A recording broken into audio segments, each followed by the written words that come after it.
दरअसल ये गलत होगा अगर मैं इस कहानी की शुरुआत अंत से करूं।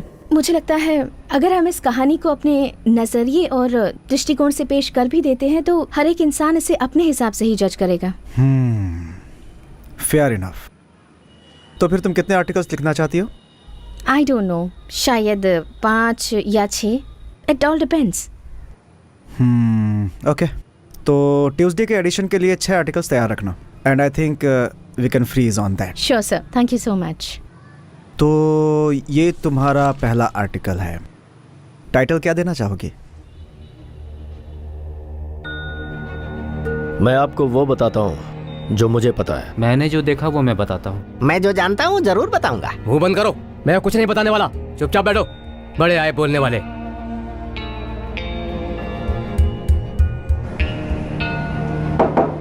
रेजिना, तुम इस आर्टिकल का क्या नाम रखोगी?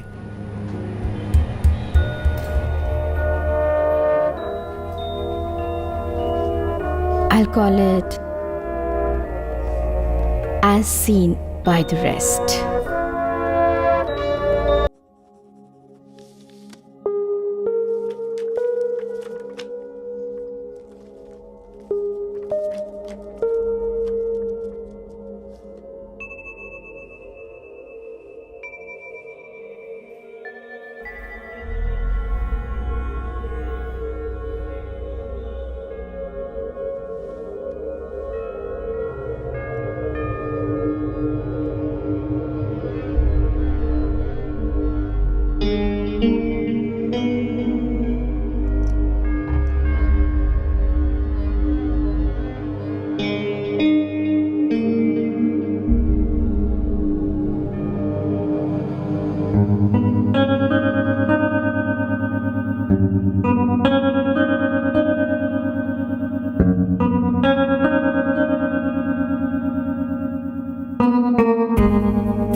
रिची बचपन से ही बहुत शैतान था। उसने 12 साल की उम्र में एक लड़के को चाकू मार दिया था क्योंकि उस लड़के ने उसके दोस्त रघु को मारा था।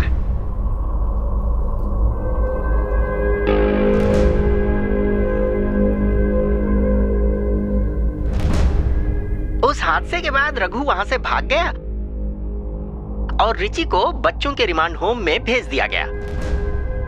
और फिर उसके बाद क्या हुआ? 8 साल बाद ये रिची रिमांड होम से छूट कर आया। फिर वो माल पे चला आया।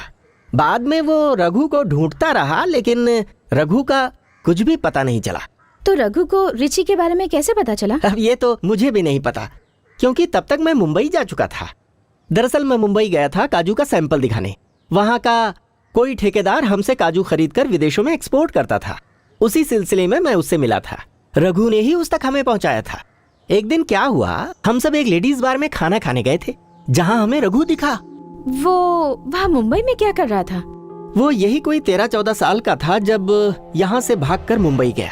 वो मुंबई के पोर्ट के पास एक छोटी सी नौकरी करने लगा। कुछ ही दिनों बाद वो वहाँ पे कैशियर बन गया क्योंकि वो हिसाब में काफी तेज था। फिर वो पोर्ट के ही आसपास छोटी मोटी स्मगलिंग करके अच्छा पैसा कमाने लगा। एक दिन क्या हुआ, एक नेवी ऑफिसर से उसने झगड़ा कर लिया और उसका सिर फोड़ दिया। फिर वो नेवी ऑफिसर मर गया। फिर रघु को अपने बचाव के लिए दूसरे गैंग का सहारा लेना पड़ा।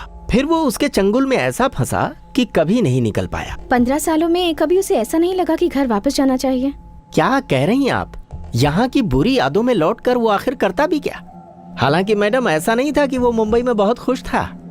फिर भी आदमी कितना भी कोशिश कर ले लेकिन अपनी पुरानी यादों से पीछा नहीं छुड़ा पाता। अरे रे, ये क्या कर रही हैं आप? पैसे मुझे नहीं चाहिए। नहीं नहीं, मैं सिर्फ नोट लिख रही थी। ये बताइए, वो मुंबई में किस बार में काम करता था? दरअसल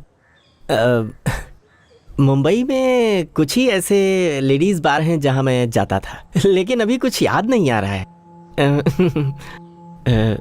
याददाश्त काफी कमजोर हो गई है। अरे हाँ, उस लेडीज बार का नाम रूपा था। ओके। हाँ, रूपा, कंफर्म।